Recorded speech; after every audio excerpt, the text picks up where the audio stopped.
नमस्कार. लक्षवेधीमध्ये आपल्या सगळ्यांचं स्वागत. मी प्रसाद काथे. महाराष्ट्राचे राज्यपाल भगतसिंग कोश्यारी यांनी हस्तक्षेप केल्याच्या नंतर चाकरमान्यांच्यासाठी विलगीकरणाचा कालावधी 10 दिवसांचा ठरवत महाराष्ट्र सरकारनं अखेरीस कोकणात जाणाऱ्या चाकरमान्यांच्यासाठी काहीतरी निर्णय घेतला. गेले अनेक दिवस सातत्यानं चाकरमानी अशा प्रकारच्या काही ठोस आणि धोरणात्मक निर्णयांची वाट पाहत होते. महाराष्ट्र हा गणपतीचा भुकेला आहे. या गणपतीची अधिकाधिक आणि जास्त सेवा ही कोकणात परंपरागत पद्धतीने चालत आलेली आहे, हे आपल्या सगळ्यांना विसरता येणार नाही. आणि ही सेवा याच्यासाठी जास्त चर्चेत असते कारण मुंबईतला चाकरमानी आपल्या घरादारातून उठून कोकणामध्ये पोहोचतो आणि लाखोच्या संख्येने तिथं पोहोचून पूजा अर्चा आटोपून तो परत आपल्या कामासाठी मुंबईमध्ये परत येतो. अशा प्रकारे उत्सवाच्या साठी होणारं स्थलांतर महाराष्ट्रातल्या इतर भागात इतक्या मोठ्या प्रमाणावर दिसत नाही. आणि म्हणूनच कोकणात जाणाऱ्या चाकरमान्यांच्यासाठी संपूर्ण राज्य सरकार त्याची व्यवस्था, त्याची यंत्रणा दरवर्षी कार्यरत असते. त्यांना कोणत्याही प्रकारे त्रास होऊ नये असे प्रयत्न करण्याची महाराष्ट्र सरकारला वर्षानुवर्षांची सवय आहे. पण यंदा कोरोनाच्या निमित्तानं सगळेच संदर्भ बदलले आहेत. कोकणात जाणाऱ्या चाकरमान्यांच्यासाठी निर्णय घेतले जावेत आणि त्यांच्या परिवहनाच्या संदर्भात ठोस भूमिका असावी अशी मागणी गेल्या कित्येक दिवसापासून सुरू होती आहे. आणि त्या मागणीला मूर्त स्वरूप मिळण्याचं नाव गेले अनेक दिवस मिळत नसल्यानंच चाकरमानी प्रचंड अस्वस्थ होते. ग्रामपंचायतींनी कोकणातल्या येणाऱ्या चाकरमान्यांच्या संदर्भात स्वतःचे नियम, अटी, शर्ती लागू केल्याच्या नंतर परिस्थिती आणखीनच तणावाची बनली. कारण काही ठिकाणी 14 दिवसांचा विलगीकरणाचा कालावधी असेल असं म्हटलं गेलं, तर काही ठिकाणी शक्यतो येऊच नये की काय अशी परिस्थिती निर्माण झाल्याचं चित्र समोर आणलं गेलं. ही सर्व परिस्थिती एका बाजूला असताना दुसऱ्या बाजूला सर्वंकष धोरण या नावाखाली महाराष्ट्र सरकारच्याकडून चाकरमान्यांच्यासाठी काही ना काहीतरी ठरवलं जाणं नक्की होतं. दुर्दैवानं ते होताना दिसलं नाही आणि परिणामस्वरूप चाकरमानी प्रत्येक टप्प्यावर त्रस्तच होत राहिला. अखेरीस राज्यपालांच्या हस्तक्षेपाच्या नंतर 10 दिवसांचा विलगीकरणाचा कालावधी निश्चित होत चाकरमान्यांनी 22 तारखेला होणाऱ्या गणरायाच्या स्वागतासाठी आधी किमान 10 ते 11 तारखेपर्यंत कोकणात पोहोचणं अपेक्षित आहे. आता त्या निमित्तानं आणि त्या अनुषंगानं नवे काही प्रश्न तयार होणार आहेत. पण या सगळ्या प्रकारात चाकरमान्यांची नाराजी मात्र अधोरेखित करावी लागेल आणि त्याच निमित्तानं आजची चर्चा चाकरमानी चिडलो.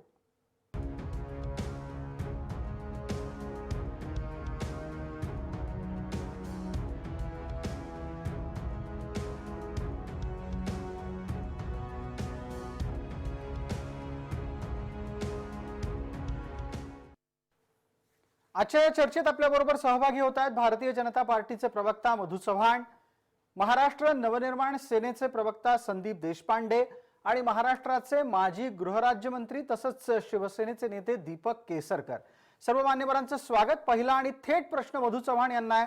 मधुभाऊ, या वेळेला चाकरमान्यांच्या प्रतिनिधीच्या रूपानं तुमच्या घरातून किती जण गणपतीला जाणार आहेत आणि हे जाणं सरकारच्याकडून येणाऱ्या नियम अटींच्या घोषणेमुळे दिवसागणिक पुढे ढकललं जात होतं का? नक्कीच जात होतं. माझ्याकडून समजा आता माझे भाऊ भाऊजे असे पहिल्यांदा घरातली 3 माणसं जायची, मग मी जायचो मुलीकडचा 3 दिवसाचा मुंबईतला गणपती संपवून. पण मी आता कुठल्या राजकीय अभिनिवेशाने बोलत नाही. इतका गोंधळलेला आणि इतका संताप निर्माण करणारा या प्रशासनाने चाकरमान्यांच्या बद्दल त्या ठिकाणी गेली अनेक महिने किंवा गेली विशेषतः अनेक दिवस गोंधळ घालून ठेवलाय. आणि आज जाहीर केलं की 10 दिवस, म्हणजे इतकं विचित्र अंधेरी नगरी चौपट राज्य किंवा अशा तऱ्हेचं राज्य हे चाललेलं आहे. तिथे निधी चौधरी सांगणार रायगड जिल्ह्याच्या 14 दिवसासाठी या, त्या ठिकाणी सिंधुदुर्ग जिल्ह्यामधल्या कलेक्टर वेगळं सांगणार, तिथलं खारेपाटण मधला त्या ठिकाणी तहसीलदार वेगळं सांगणार, तर रत्नागिरीमध्ये तुम्हाला कुठल्याही प्रकारे कशेडी घाटात अडवणार नाही, तुम्ही डायरेक्ट येऊ शकता हे सांगणार. हे अगोदरच त्याने सांगायला पाहिजे होतं. आज अनेक लोक आता ट्रेन सुरू झाल्यानंतर सुद्धा लटकत बसमध्ये रात्रीचा प्रवास करत 10-12 लोक स्टँडिंगने जायचे, 12-8 तास प्रवास करत.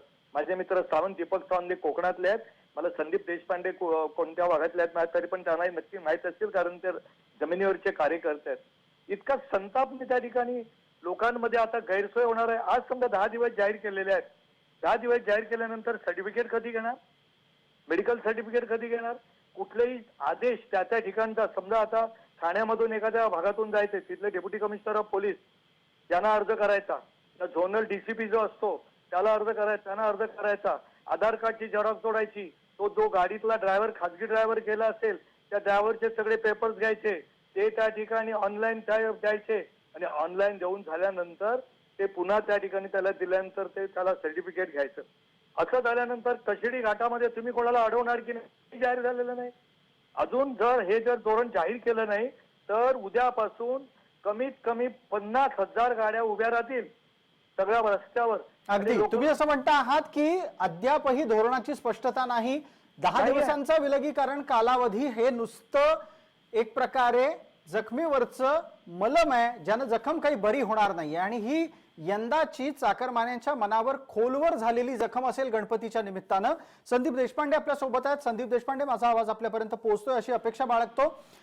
आत्ता ज्या पद्धतीची व्यवस्था निर्माण करू पाहतंय हे सरकार, किंवा 10 दिवसांच्या विलगीकरण कालावधीचा घेतला गेलेला निर्णय हा नव्या कोणत्या त्रासाला आणि कटकटींना निर्माण करेल? ज्या पद्धतीनं थोड्या वेळापूर्वी मधु चव्हाण म्हणत होते, कागदपत्रांची जुळवाजुळव, प्राथमिक परवानग्या, हे सगळं मिळवण्यासाठी नवे दलाल जन्माला येतील का? मला असं वाटतं प्रसाद, पहिली गोष्ट आपण एक लक्षात घेतली पाहिजे की आपण जे म्हणतो की 10 दिवसाचं विलगीकरण हे जखमेवरचं मलम लावण्याचं सरकार प्रयत्न करत आहे. मला असं वाटतं की हे जखमेवरचं मलम नाहीये, ते जखमेवर मीठ सोडण्याचं काम सरकार करत आहे. मला एक सांगा, जर सरकारला हे माहिती आहे की दरवर्षी लोक कोकणात जातात, ते याही वर्षी जाणार आहेत, मग कुठलाही 10 दिवसाचा क्वारंटाईन किंवा एसटी बसेस चालू करतो ही अनाउन्समेंट करायला आज 4 ऑगस्टच्या दुपारचा काय मुहूर्त होता का? एवढा उशीर का झाला हे सगळं करायला? याचा अर्थ अतिशय स्पष्ट आहे की सरकारला इथल्या लोकांची व्यवस्था कुठल्याही पद्धतीने जाण्याची करायचीच नव्हती. त्यांची इच्छाच नव्हती की आपले सण साजरे व्हावेत. आणि याचं कारण हे आहे की हे स्वतः घाबरून घरी बसलेले आहेत, आणि यांना असं वाटतं की मी घाबरून घरी बसलोय म्हणून लोकांनी पण घाबरून घरी बसावं. याचं मूळ कारण हे, आज मला सांगा की एवढी बजबजपुरी माजलेली आहे की 14 दिवसाचा आज ग्रामपंचायत अडून आहेत 14 दिवसाचा क्वारंटाईन. आज मी या इथे माझ्या कार्यालयाच्या बाहेर बसलेलो आहे आपल्याशी संवाद साधताना. याचं कारण असं की आज प्रचंड गर्दी माझ्या कार्यालयात झालेली आहे, कारण आज आम्ही कोकणाच्या बसेसचं बुकिंग चालू केलेलं. आम्ही थांबलेलो होतो की बाबा 7 दिवसाचा क्वारंटाईन होईल याच्यासाठी. संदीप देशपांडे, आपण ज्या कोकणात जाणाऱ्या बस सोडणार आहात, ज्याचं बुकिंग आपण घेता आहात, त्याच्यासाठी तुम्ही काय लोकांकडून अपेक्षित करताय, आणि त्यांनी सर्व कागदपत्र तुमच्याकडे दिल्यानंतर त्यांना विनासायास प्रवास जमणार आहे का त्यातही काही अडचणी येत आहेत तुम्हाला? आम्ही ई पासच्या संदर्भात इथले जे पोलीस प्रशासन आहे त्यांच्याशी आम्ही चर्चा केलेली आहे, आणि मला असं वाटतं आम्हाला ई पास मिळतील अशी आम्ही सरकारकडनं एवढी माफक अपेक्षा करतो की आम्हाला ई पास देतील. आणि ई पास देव तर न देव आम्ही लोकांना कोकणात पाठवणार.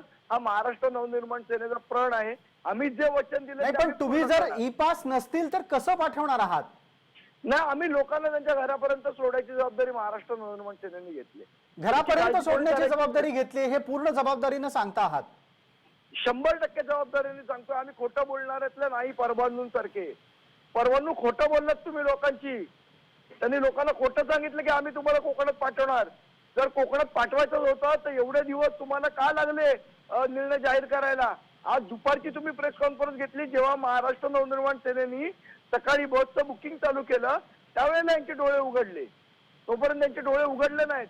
तेव्हा आम्ही असेल किंवा इतर विरोधी पक्ष असेल यांनी जेव्हा म्हटलं की कोकणात बसेस जायला हव्यात, ई पासचा भ्रष्टाचार होतोय, हे जेव्हा आम्ही सांगितलं तेव्हा यांचे डोळे उघडले. काल आपल्याला आठवत असेल तर काल मी स्वतः माझ्या फेसबुक पोस्टवर ई पासची दलाली कशा पद्धतीने होते, लोक कसे पैसे खातायत, ई पासच्या संदर्भातल्या दलालीचा विषय आम्ही सुद्धा यापूर्वी लावून धरलाय. अनेक ठिकाणी त्याच्या निमित्तानं झालेली छापामारी, 2,500 पासून 5,500 पर्यंत ई पास कसे विकले जात आहेत याची साध्यंत कहाणी आम्ही लोकांपर्यंत पोहोचवली होती.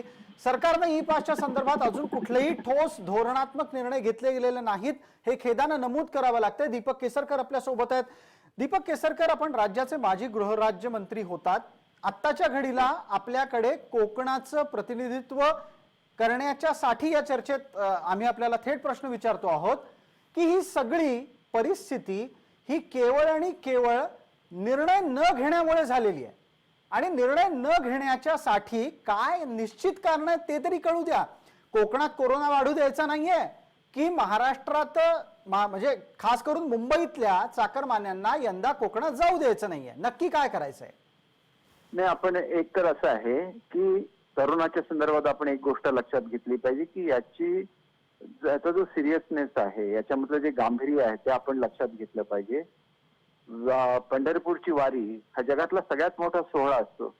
तो सोहळा करोनामुळे रद्द झाला. आज सिद्धिविनायक मंदिर बंद आहे. या ठिकाणचा लालबागच्या राजाचा उत्सव त्या ठिकाणी त्या मंडळाने स्थगित केलेला आहे, ज्याला कोट्यावधी लोक भेट देतात. त्यावेळेला करोनाच्या संदर्भात योग्य खबरदारी घेतलीच पाहिजे, आणि ही प्रत्येकाने घेतणं हे प्रत्येकाचं कर्तव्य आहे. सरकारच्या स्तरावर मिटिंग आज नाही झाल्या, जवळजवळ 15 ते 20 दिवस या मिटिंग वेगवेगळ्या चालू आहेत की कशा रीतीने प्रिकॉशन घ्यायची, कशा रीतीने पाठवायचं, आणि त्याप्रमाणे आज बुकिंग सुरू झालेलं आहे.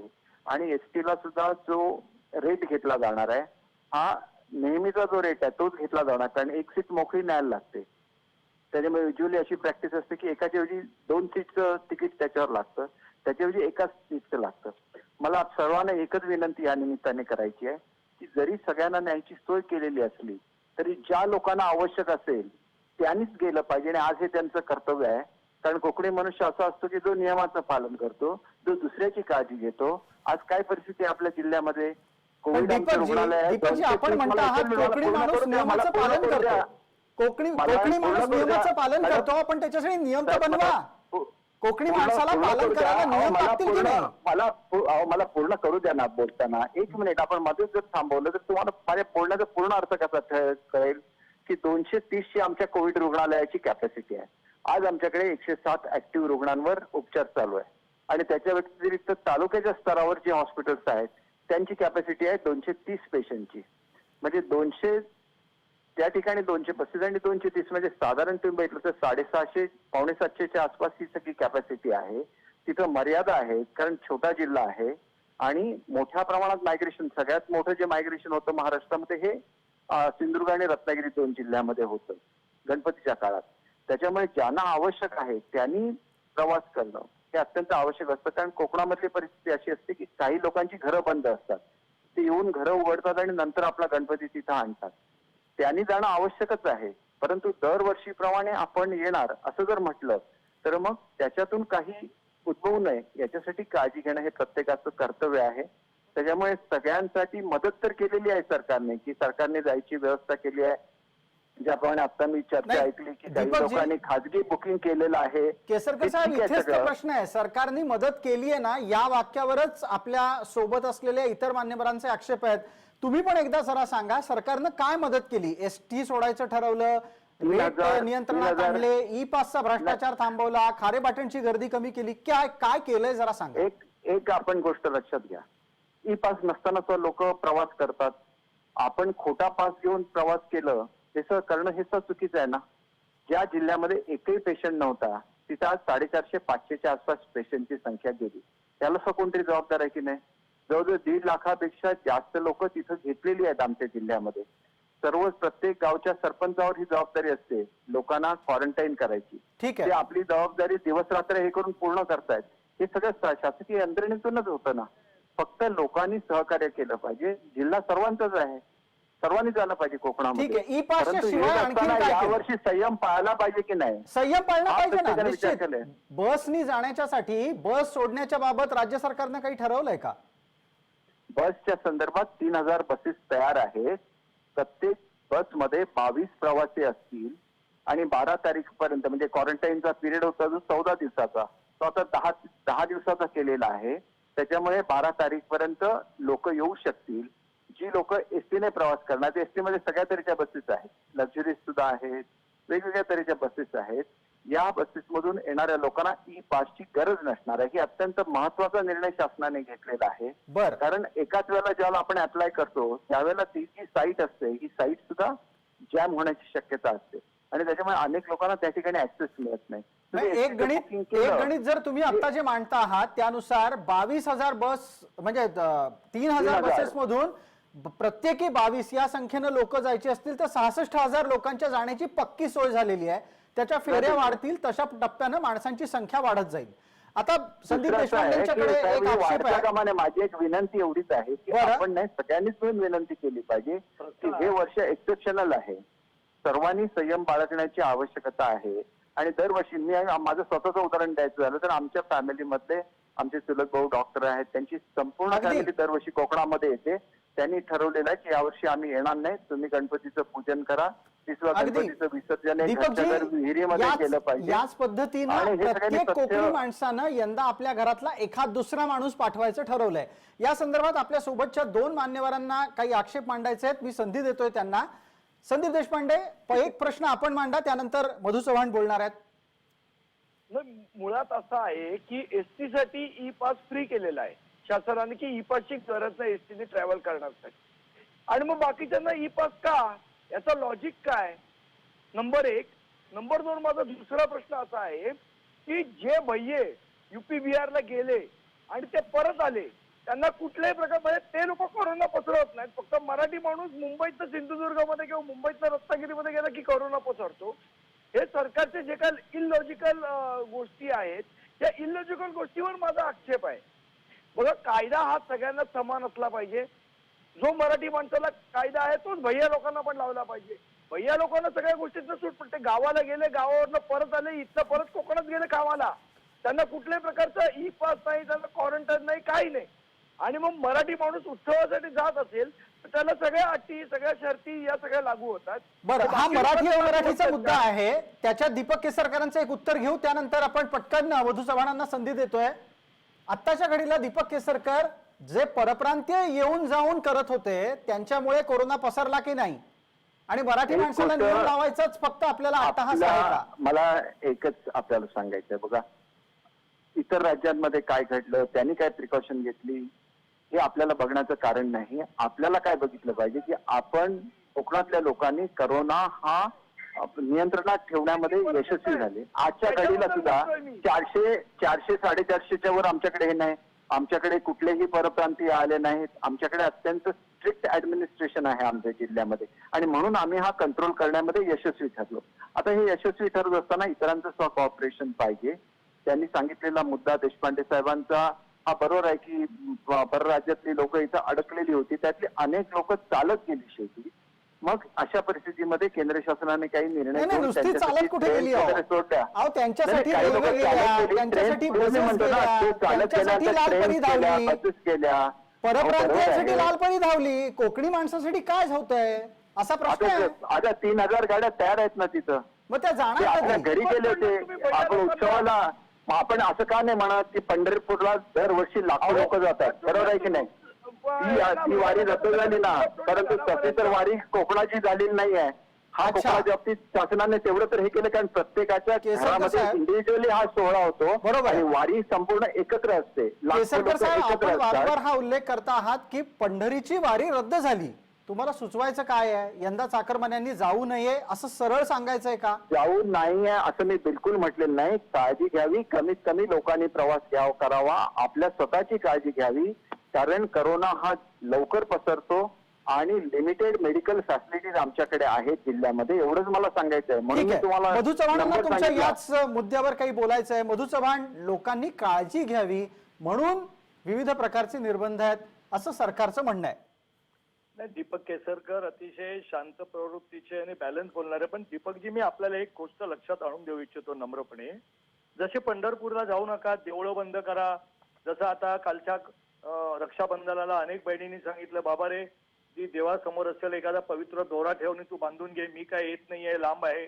लोकांना तुम्ही हे सांगितलं असतं ना दीपकजी, की ज्यांच्या घरी आता जसं त्या ठिकाणी देशपांडे म्हणाले की काही काही माणसं अशी असतात की ज्यांचं घर बंद असतं, ते 2 दिवस अगोदर जातात. तर तुम्ही हे सांगितलं असतं की ज्यांनी गावी ज्यांचा गणपती कोणीतरी आहे आणि देवपूजा करणार असेल तर तुम्ही कोणी जाऊ नका, तुम्हाला परवानगी देणार नाही. लोकांनी ऐकलं असतं, नक्की ऐकतील. तुम्ही जसं आता म्हणाला दीपकजी तुमच्या कुटुंबातले कोण येणार आहे, मी सुद्धा माझा भाऊ भाऊजे आणि पूजा त्या ठिकाणी देवाला नैवेद्य करणारे 2-3 माणसं जाणार आहेत. आम्ही नाही जाणार आहोत कोणी. मूळ मुद्दा असा आहे, वेल प्लॅन महिनाभर अगोदर जाहीर करायला पाहिजे होतं की कोकणातल्या लोकांनी फक्त घरामध्ये त्या ठिकाणी आवश्यक असेल त्यांनी जावं. जायचं असेल तर ह्या तारखेपासून या तारखेपर्यंत ई पास मिळतील, या तारखेपासून या तारखेपर्यंत ई पास मिळतील. आता लोकांचा गोंधळ असा उडालाय दीपकजी, 10 दिवस तुम्ही सांगितलेत, तुम्ही जाहीर करणार आहेत का उद्या? जसं आता देशपांडे म्हणाले की एसटीने जाणार आहेत त्यांना मिळणार नाही, त्यांना गरज नाही ई पासची, पण आपल्या प्रायव्हेट गाड्या करणार आहेत त्यांना गरज लागेल. तर त्याच्यातून तुम्ही सुद्धा मग तिथल्या कन्सर्न डीसीपीला मुंबईच्या सांगायला पाहिजे की बाबा रे, गणपतीसाठी गावी जायचं असा तुझ्याकडे अर्ज आला की तू इमिजिएट त्याला एका दिवसात नाही 4 तासात तू त्याला पास देऊन टाक. आणि तुम्ही म्हणता कॉम्प्युटरवर किंवा या सगळ्या तांत्रिक याच्यावर ओव्हरलोड होईल, तर लोकांना सांगा तुम्ही तुमच्या गावी जा आणि मग गावातला सरपंच असेल, गावातला ग्रामसेवक असेल, त्यांनी त्यांचं त्या ठिकाणी मेडिकल सर्टिफिकेट बघायचं आणि त्याला सांगायचं 10 दिवस तू घरात राहा. डिसेंट्रलायझेशन तुम्ही काही केलेलं नाही, कुठल्याही प्रकारचं तुम्ही डीसीपीला त्या ठिकाणी आदेश दिलेले नाहीत. आज तुम्हाला माहिती आहे केसरकर साहेब, आपण जमिनीवरचे नेते आहात, काल 6 तास लोक थांबली होती त्या नाही, आणि मधु चव्हाण हा कालावधी 6 तासांपुरता मर्यादित नाहीये. गणपती जसजसे जवळ येत जातील ना, खारेपाटणच्या नाक्यावरच्या रांगा लांबच लांब होत चाललेल्या आहेत. दीपक केसरकर, मूलभूत मुद्दा काय आहे? वरून आदेश येत आहेत, त्याच्या अंमलबजावणीच्या साठी खाली वेगळे वेगळे अर्थ काढले जात आहेत. प्रत्येक ग्रामपंचायतीचा आपला हट्ट वेगळा आहे, प्रत्येक जिल्हाधिकाऱ्याचा आपला हट्ट वेगळा आहे, आणि या सगळ्यात आरोग्य यंत्रणा अत्यंत तोकडी आणि अपुरी आहे. एक स्पष्ट निर्देश हा वेळेला लक्षात घेऊन फार पूर्वी यायला हवा होता. वेळेत निर्णय न घेण्याचं कारण सांगा. एक गोष्ट अशी आहे बघा, हा जो क्वारंटाईनचा पिरियड आहे हा 14 दिवसाचा होता, आपल्याला सुद्धा माहिती आहे. आणि हे निर्णय सगळे ऑल इंडिया मेडिकल काउन्सिल घेत असते आणि त्याप्रमाणे 14 दिवसावरून तो 10 दिवसावर आणला गेला. आणि त्याचप्रमाणे तयारी, पूर्वी 14 दिवसाप्रमाणेची तयारी ही प्रत्येक गावामध्ये सिंधुदुर्गच्या झालेली आहे. तिथले सरपंच सगळे तयार आहेत, तिथली आरोग्य यंत्रणा तयार आहे, सगळं तयार आहे. फक्त मी आपल्याला विनंती अशासाठी केली की जे मधु चव्हाण अत्यंत योग्य आहे की जिथं शक्य आहे की लोकांना जिथं जाऊन आपली घरं उघडून त्यांना गणपती पूजायचं त्यांनी गेलंच पाहिजे, कारण त्यांच्या सालाबादप्रमाणे तो प्रथा आहे, त्यांनी तिथं गेलंच पाहिजे. परंतु जिथं दुसरी व्यवस्था आहे तिथे लोकांनी अशी व्यवस्था करता येईल का याचा सुद्धा विचार करावा, एवढी नम्र विनंती आहे. कोणालाही आपण वारंवार विनंती रोखलेलं करता नाहीये. आहात, पण दुसरा जो त्याच्या जोडीचा पुढचा मुद्दा आहे दीपकजी, तोही महत्वाचा. एसटीतून जाणाऱ्याला ई पासची गरज नाही, खासगी वाहनातून जाणाऱ्याला ई पासची गरज आहे. यातला भेद का? याचा असा भेद का असतो मी आपल्याला सांगतो. एखाद्याच्या घरामध्ये गाडी आहे आणि त्यांची 5 लोक जायची असती, तर करोनाच्या काळामध्ये हे अलाउड नाहीये. 5 लोक असतील तर तुम्हाला 2 गाड्या करायला लागतील. एका गाडीमधून 3च लोकांना प्रवास करता येतो, कारण करोनामध्ये सोशल डिस्टन्सिंग फार महत्वाचं असतं आणि त्याच्यामुळे 5-5 लोक एका गाडीतून जाऊ शकणार नाही आणि त्याच्यामुळे हा कंट्रोल ठेवायलाच लागतो. खाजगी गाड्यांवर सरकारचं नियंत्रण किती प्रमाणामध्ये असू शकेल याला सुद्धा मर्यादा येतात. एसटीच्या बाबतीत असा नियम केलेला आहे की प्रत्येकाने आपला डबा खाण्याच्या सोबत घेऊन आला पाहिजे. फक्त टॉयलेट पुरता स्टॉप दिला जाईल, कुठेही थांबवलं जाणार नाही, कारण वाटेत जरी एक मनुष्य इन्फेक्ट झाला तरी संपूर्ण गाडीतले बरेचसे लोक इन्फेक्ट होऊ शकतात. आणि ही वस्तुस्थिती आहे, तो झपाट्याने पसरणारा रोग आहे आणि म्हणून तेवढी काळजी प्रत्येकाने घेतली पाहिजे. आपण वारंवार कोरोनाचा प्रतिबंध राहावा आणि कोरोनाचा प्रसार होऊ नये म्हणून जे जे काही करायचं ते तर सांगता आहातच. संदीप देशपांडे, या सर्व तर्काला, या सर्व उत्तरांना ऐकल्याच्या नंतर तुम्हाला असं वाटतं की राज्य सरकार गांभीर्यपूर्वक कोकणात कोरोना पसरू नये म्हणून सगळ्या गोष्टी करतंय आणि तुमच्या लेखी त्या गोष्टी या विलंबाच्या निर्णयाच्या आहेत? बघा, मी तुम्हाला काय, माझं म्हणणं काय आहे की ज्याला काळजी घ्यायची असेल, समजा मला माहिती आहे की गणपती उत्सव येणार आहे, आता आपण काय काळजी घेतली पाहिजे हा रोग पसरू नये म्हणून, तर त्याचं प्लॅनिंग हे महिनाभर अगोदर होऊन त्याच्यानंतर त्या प्लॅनिंगच्या टप्प्याटप्प्याने त्या प्लॅनिंगची अंमलबजावणी करणं अपेक्षित होतं.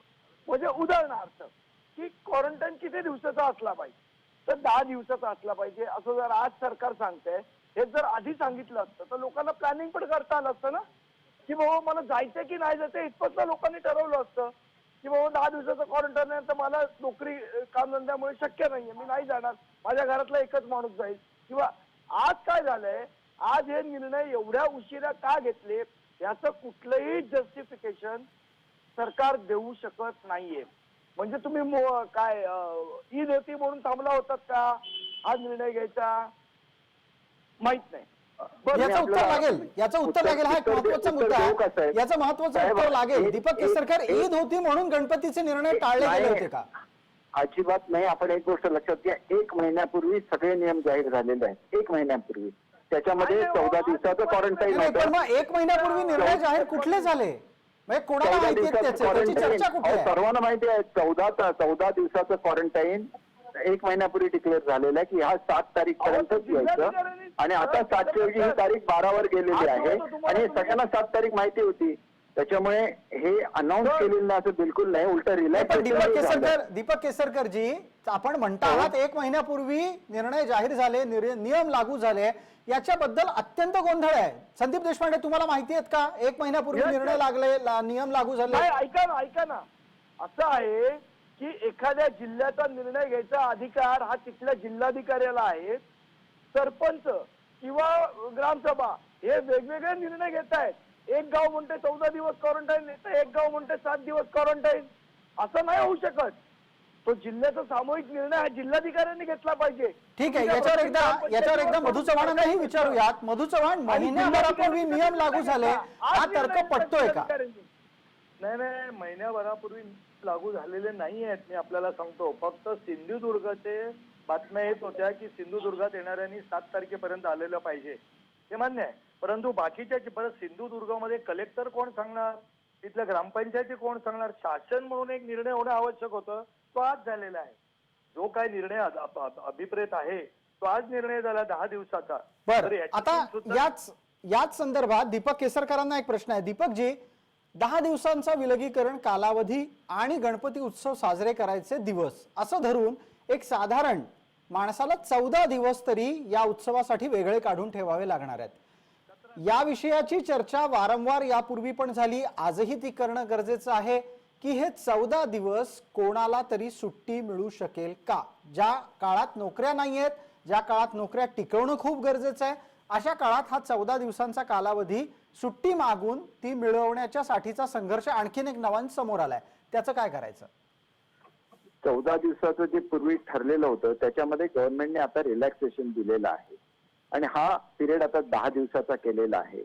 याच्या व्यतिरिक्त ज्यांनी स्वतःच्या कोरोना टेस्ट घेतलेल्या आहेत त्यांच्या संदर्भात शासन पूर्वीच सांगितलं की त्यांनी मग आपली सर्टिफिकेट, नेहमी सर्टिफिकेट कशी घेतली जातात, मेडिकल प्रॅक्टिशनरची घेतली जातात की हा हेल्दी आहे, याला सर्दी नाही आहे. परंतु कोरोनाच्या संदर्भात आता जी आपण स्वाईप टेस्ट करतो अशी स्वाईप टेस्ट करणं सुद्धा आवश्यक आहे. परंतु तुम्ही हे नियम आहेत हे आपण बनवत नाहीत, हे संपूर्ण भारतभर हेच नियम आहेत, आणि हे 10 दिवसाचं रिलॅक्सेशन आहे हे सुद्धा केंद्र शासनाने 10 दिवसाला मान्यता दिली आहे, म्हणून आपण हे करू शकतो. शेवटी आपण म्हटलं की जिल्हाधिकाऱ्यांना निश्चितपणे पॉवर्स आहेत आणि प्रत्येक जिल्ह्याला जिल्हाधिकाऱ्यांना ह्या पॉवर दिलेल्या आहेत त्या ऍक्ट खाली. परंतु त्याच्याच बरोबर प्रत्येक गावाला कमिट्या करून त्यांच्याशी कोऑर्डिनेशन केलं जातं, आणि त्याच्यामुळे 14 दिवस जिल्हाधिकाऱ्यांनी जे जाहीर केलेले होते त्याप्रमाणे इतर लोकांचं सुद्धा जे सरपंच वगैरे तिथल्या ह्याचे प्रमुख असतात ते म्हणजे त्या गावामधले जे नियंत्रण आहेत त्याचं त्यांनी 14 दिवसाचा आग्रह केलेला होता, परंतु शासनाने 10 दिवसावर ते आणलेलं आहे. ठीक आहे, आणि शेवटी विशिष्ट परिस्थिती आपण लक्षात घ्या. बरं, याच्यामध्ये असं आहे की कोरोना ही एक वेगळी परिस्थिती आहे आणि ही नेहमीची परिस्थिती नाही आहे, अपवादात्मक परिस्थिती आहे. त्याच्यामुळे जो काय विचार करायचा, ही अपवादात्मक परिस्थिती निर्माण झाली असताना सुद्धा ज्या लोकांना अत्यंत आवश्यक आहे ती लोक गावी येऊ शकतात, ही सुद्धा आपण समाधानाची बाब माझ्या दृष्टीने आहे की ते येऊ शकतात, आपल्या इष्टदेवतेचं पूजन करू शकतात. ठीक आहे. त्यांनी फक्त म्हटलं की आदल्या दिवशी आम्ही जाणार, तर मग त्याच्यावर कंट्रोल काय राहणार आहे? बरं, याच्या संदर्भात एक मुद्दा संदीप देशपांडे म्हणतात, तो करणार एकदा ऐकून घेऊयात पटकन. संदीप देशपांडे, 1 मिनिट आहे आपल्याकडे. प्रसाद, असं आहे की कोकणासाठी वेगळा नियम, विदर्भासाठी वेगळा नियम आणि मुंबईसाठी वेगळा नियम असा होऊ शकत नाही. आजही मुंबईमध्ये युपी आणि बिहार वरनं लोक भरभरून येत आहेत, त्यांना कुठेही कोणीही क्वारंटाईन करत नाहीये. मग मुंबईत रोग पसरला तर चालतो का? कोकणात पसरू नये पण मुंबईत पसरला तर चालतो, कोकणात पसरू नये पण विदर्भात पसरला तर चालेल.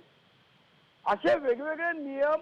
मला सांगायचा मुद्दा हा आहे प्रसाद, याच्यामध्ये शासन म्हणून, महाराष्ट्र शासन म्हणून या सगळ्या गोष्टी ऍडमिनिस्टर करण्यासाठी, याच्याबाबत एक कॉमन नियमावली बनवण्यासाठी किंवा या कोरोनाचा अभ्यास करून योग्य ते नियमावली बनवण्यासाठी शासन, महाराष्ट्र शासन हे संपूर्णपणे फेल गेलेलं आहे. आणि लोकांना या क्वारंटाईन पिरियडचा फायदा घेऊन पत्रकारांसकट बोलतोय मी. म्हणजे एखादा पत्रकार त्रासदायक झाला की त्याला 14 दिवस क्वारंटाईन करायचं, त्याची टेस्ट पॉझिटिव्ह आणून या प्रकारचे धंदे या सरकारने केलेत. आणि हे माझ्यापेक्षा तुम्हाला जास्ती माहिती आहे. बरं, आता तो एक आणखीन वेगळा विषय होईल. मात्र जाहिरातीच्या विश्रांतीची गरज आहे म्हणून संदीप देशपांडे आपल्याला थांबवतोय.